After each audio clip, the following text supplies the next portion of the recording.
je lah. Sekarang pada nafas kita tolong. Tolong kasih yang 9 minta diri dan rekod balik. Next, pegang tangan. Luruskan tangan. Timer ready. Kalau dah ready, boleh mula.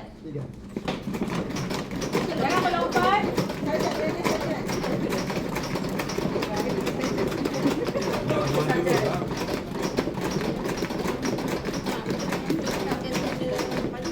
Dua kali hembusan, dongak kepala, angkat dagu. Picit hidung mangsa, hembus. Sambung lagi 30.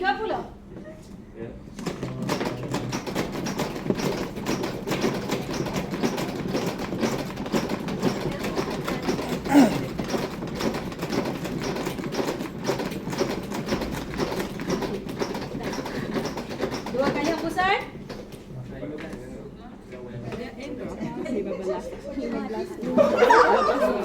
Okey, panggil mangsa dah sedar ke belum? Dah sedar, bagus.